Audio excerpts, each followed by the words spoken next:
What's up, guys? In this episode, I'm gonna go through one of the deals that one of our clients got from digital marketing leads as a wholesaler, as an investor. But please subscribe on this channel. Just hit the like button and smash that like button and hit subscribe and leave a comment if you liked it, because what we're gonna learn today is gonna be one of the deals that one of our clients that was actually able to get.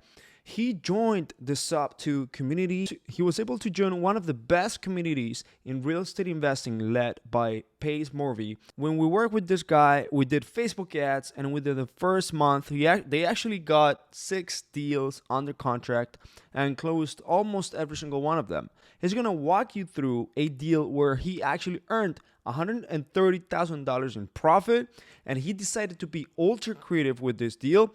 This deal was outside of his market, so we're gonna learn a lot of things. I'm gonna go through this video. I'm gonna do some comments about it because I love this client. So we're gonna learn how he was able to do remote wholesaling and apply this in a state that is way too far from what he actually buys and wholesales, which is Delaware. There's a case study of this client that you can see in this part of the video right here, in case you want to go and check it out and see how we actually got him some deals using Facebook advertising. So let's dive into this, and again, remember to subscribe and hit that like button. All right, I'm so excited to actually take a look at this case study from Mario Lancioni. He explains and actually breaks down the entire deal here. Uh, I'm really looking forward to see how he was able to get $130,000 in profit in Delaware, which is a state that was way too far from where he is at, and he actually used creative financing. So let's walk through this and let's start it.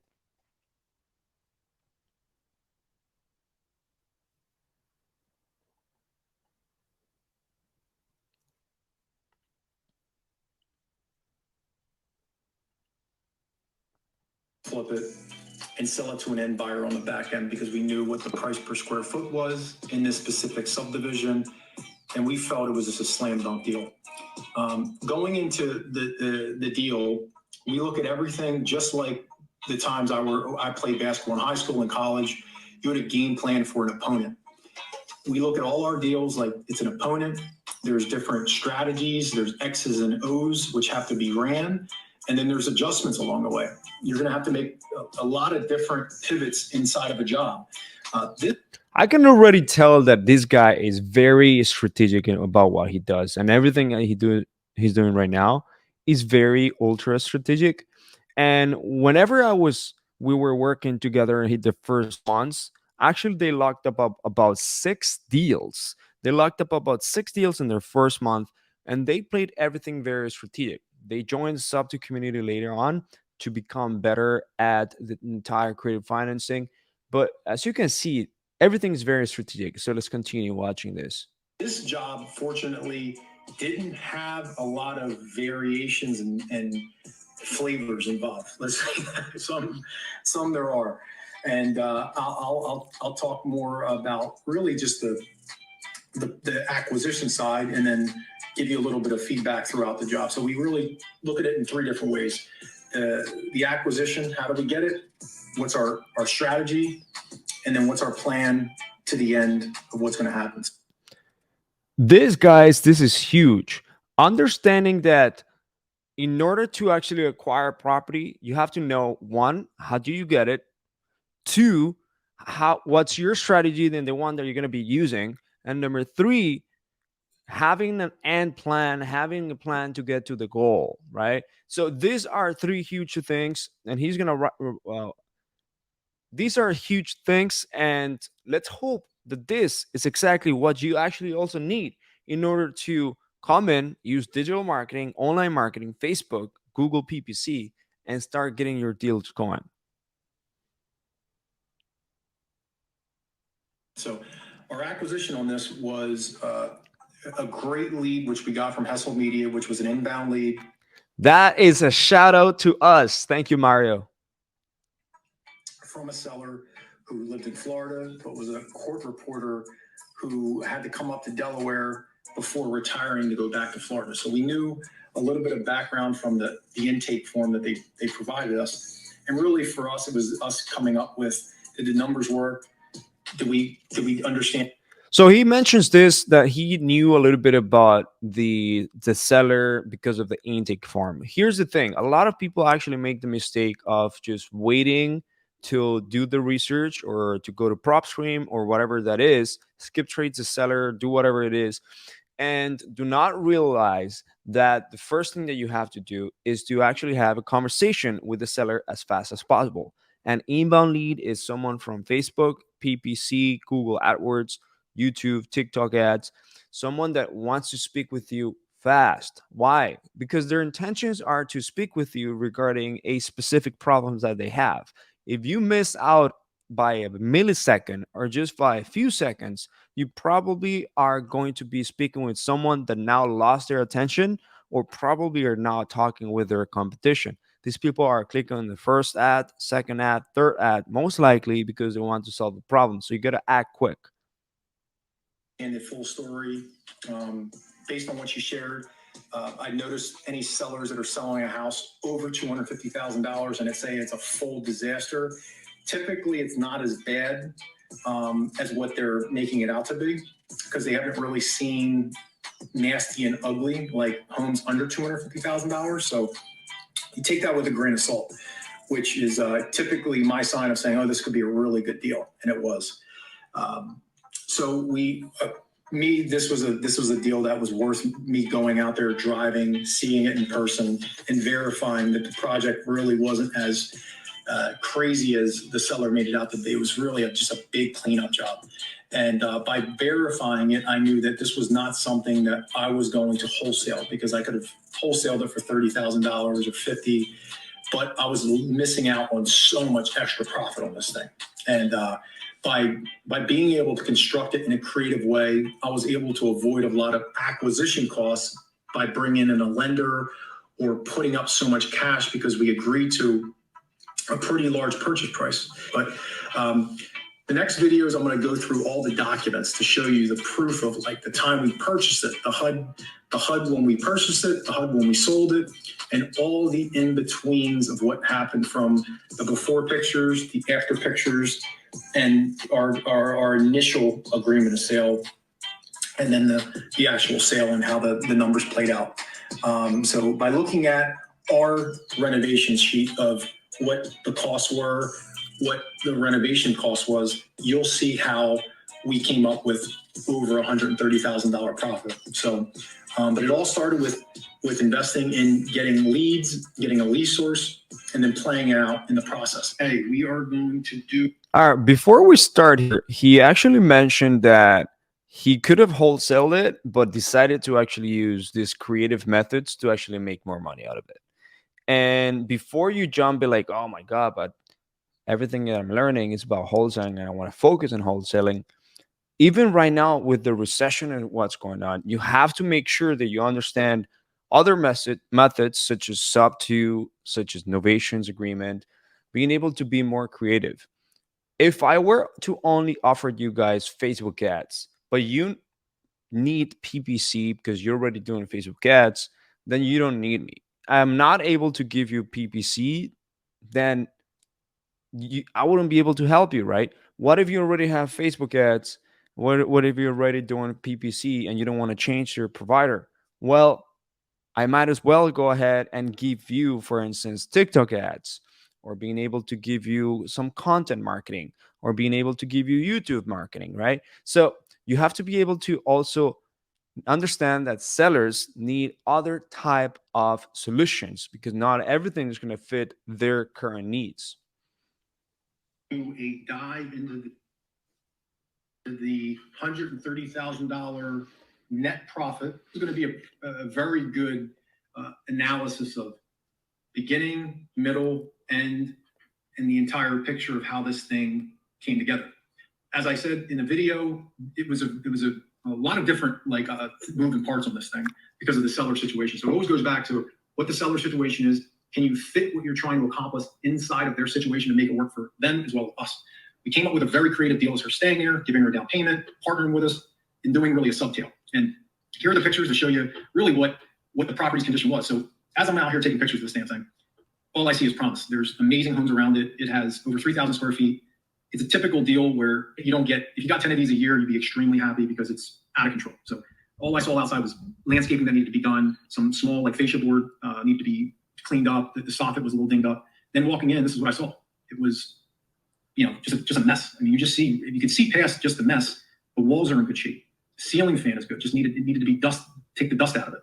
These hardwood floors and the hardwood staircase, amazing. It was absolutely beautiful when you came in. Could update the lighting, but for the most part, it was really a big cleanup job. Cleanup, as you can see. Things about pictures you can't express is the odor. This house smelled atrocious with cat urine smell. My shoes were soaking in this cat odor. It was horrible. So I trashed these shoes that I came there with. It was just abominable. But anyway, bunch of trash, as you say, trash everywhere. But looking past it all, I'm like, thing was clean. The mechanicals in the basement, pretty much brand new. So I was very giddy as I'm walking this home and keeping my composure by saying, you know what, we got this thing not only locked up before going there at $500,000, but I was manufacturing a solution to make this work for us as well as her. The solution for us was getting her a down payment, because I felt like that would give her some trust to let us do a subject to, like paying her mortgage and letting her stay there while we do so, as well as not having as much money out of pocket, because we could save probably $15,000 to $25,000 in just fees and interest. This is huge. He decided to actually use a Subto type of deal. Now, I haven't gone through it, but it seems like they were able to lock it up at a high enough price, and it's going to give the seller a down payment in order to earn their trust. Obviously, sometimes you can negotiate this down all the way to whatever the seller may want the money for, or whatever amount of money they want. Let's say they want to just go $10,000 vacation trip, or $10,000 to be able to live, and then you do a term payments on the rest of whatever is agreed on. And it seems like exactly is what's done here. So let's take a look at this more. Interest by having her agree to doing subject to instead of taking on a lender.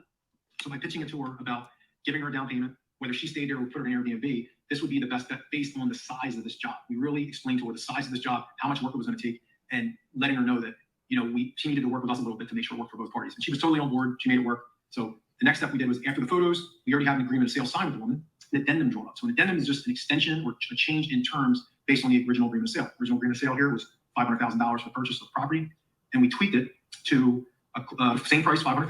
We're going to give her a $20,000 down payment. The check, we will prepay her 3 months in advance, $28,6155 per month, which will total 3 months in advance, and those are the terms. And we'll continue paying her and the mortgage until we sell the property. We told her, and she knew this, we felt very confident. We come in here, clean it up, get in and get out. So the next step was we contacted an attorney, because every state is different. We would have liked to do a novation agreement. However, based on the state and the attorney's experience, he told us the best solution was creating an LLC with the seller and us being 99% owner of the LLC, seller being 1%. And then inside the LLC, we'll draw up all the numbers in the agreement.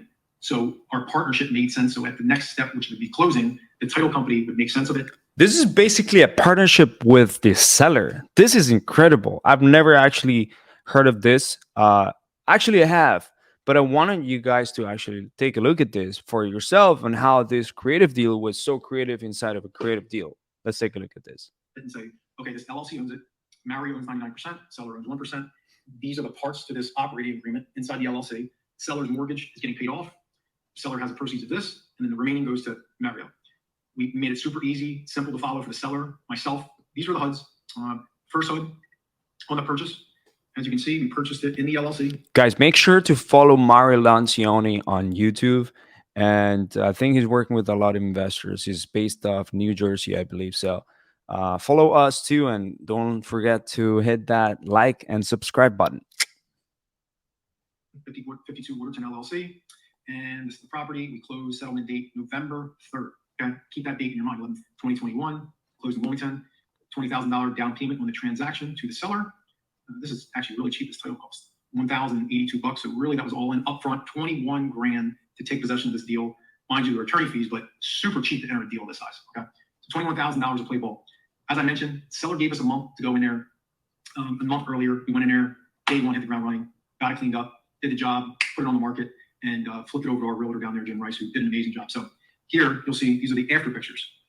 This is definitely, in my opinion, augmented to how good it looked. This looks Guys, this is proper marketing, proper photography when you put it in Redfin. And whoever was the realtor did a proper job in contracting whoever photographer was this, because this is going to sell. Extremely good. Obviously, it's going to get people's attention to go in and see it. This looks a little bit more like it. This is the after. We really just cleaned up those shrubs as you saw in the before pictures, trimmed them back, put some nice mulch outside, and boom. I mean, it's a home that looks like it fits right into the neighborhood. Inside, there is fresh carpet, new paint, hardwoods we cleaned up, made it nice and pretty. Had a staging company come in, and you can see the ceiling fan is exactly the same. All we did was get a nice clean on it in the beginning and the end. Crown molding is still there. Everything was extremely clean and easy. Staging company came in and did a great job putting everything in the right place where you can visualize the home as far as coming in, moving in. The master bedroom was staged tremendously to get a feel for it. I like this little touch they did in the kitchen with the countertop, little bench stools. And again, you saw the before pictures. It was just a mess, a great cleanup job, and boom. Living room, you can obviously, you walk in the front door and you see this and you really can feel this is a living space that you can see yourself living into. And yeah, just really a great job. Photos look great. And I can't stress the importance of staging if it's in your budget to be able to do so, as well as getting terrific photos on the back end to get buyers into the property. We're at the final stages now. Property gets under contract for $695, okay? And there's a HUD document. So this is the HUD document when you sell the property. Instead of me getting into particulars, I'm gonna show you this and then also show you another document, which is awesome. It summarizes our net profit and how everything was played out. Sale price was $695. These were the taxes. Water and sewer still owed. This is the debit side. Commissions that we have to pay for. Transfer tax, which is split. You can go to his channel and see more of these details in a deeper level. Settlement payment to the seller of $113. Due to the seller, net $159,813. For future reference, if you ever see a HUD document and someone states this is their net number and their pure profit, it could be a partial lie and it could possibly be the truth. In this case, this is not the truth for me because our net profit was not $159,000. I wish it was. I will show you a spreadsheet of why it wasn't $159,000. This was what we received back, but this was not our net profit. Because remember, we also gave the seller $20,000 down payment. There was renovation costs. There was the staging. I will provide that document to show you really what our net number was. We also even paid an assignment fee. So there's a lot of things that are put into this net number that comes back to you at closing, which doesn't tell you the full picture of what the actual profit was. I've been at closings where I've received back the net number of say $50,000, yet lost $20,000 in the deal. It's an illusion to some degree based on if you have lenders involved and your construction costs and all those things. So here is the project cost. So this is the invoice here.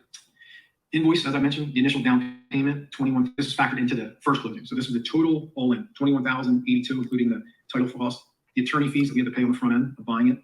So the registration agent, so 22,841 to actually the acquisition cost of this thing. Okay. Beautiful part of it is we didn't have any realtors involved, so it was purely 22,841. Renovation cost, as you see, 30-yard dumpster, extra weight for the dumpster. We had to have 2 dumpsters actually dropped. Additional dumpster charge. We have a first order contractor, materials, additional dumpster fees. This was a huge dumpster job, biggest clean out I've ever done. Another draw to the contractor, receipts for materials. The cleaner was $1,550. It was a huge cleaning job. Carpet to carpet. It was a hallway, I believe 4 bedrooms, $43.65 cents. Staging company was $2,700. And then we had a contractor coming at the end for a home inspection. He had to connect the dishwasher and do a couple of small odd end things mechanically. So our all-in renovation cost was $33,707.87. Our mortgage cost as well. We paid these 3 different mortgage payments, which totaled to $86.85.47, which was in our agreement with the seller.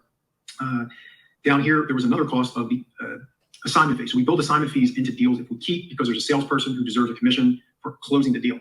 As the owner, I take 10% of the assignment fee. So we built $20,000 into the rehab or the cost of this project. So our total cost was $184,763.29.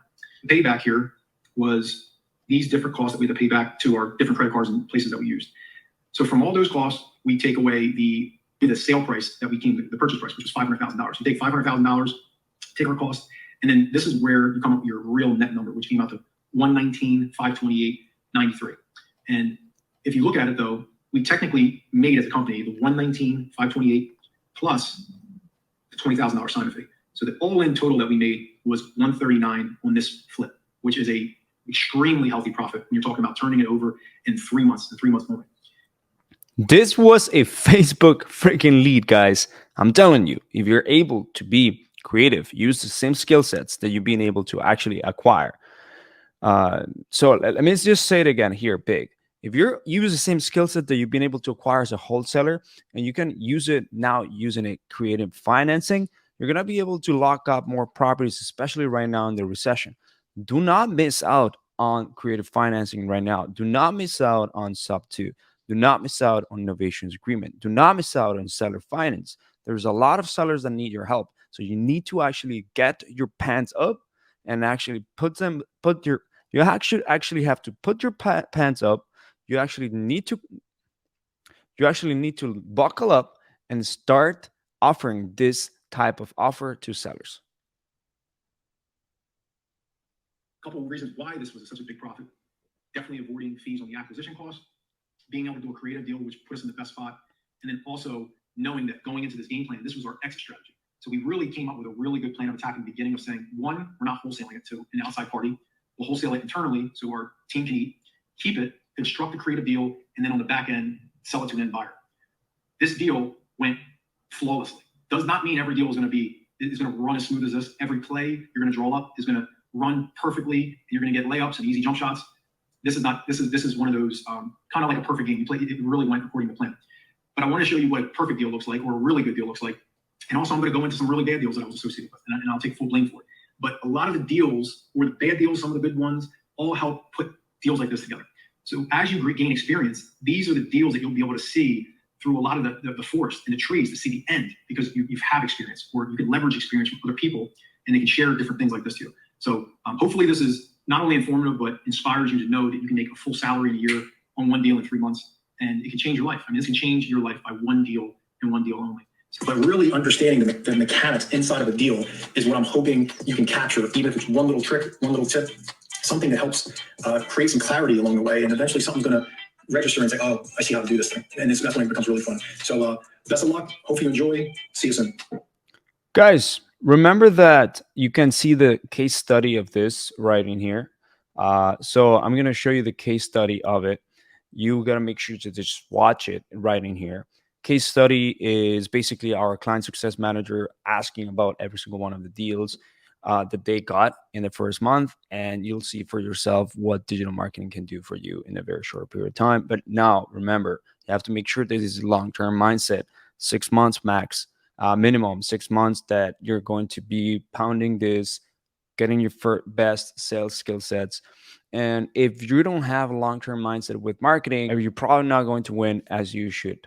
So I hope that you like this video, guys. Subscribe to our YouTube channel. We're going to get more case studies, and we're going to get more videos like this where I'm going to be able to teach you about marketing, digital marketing, things like that.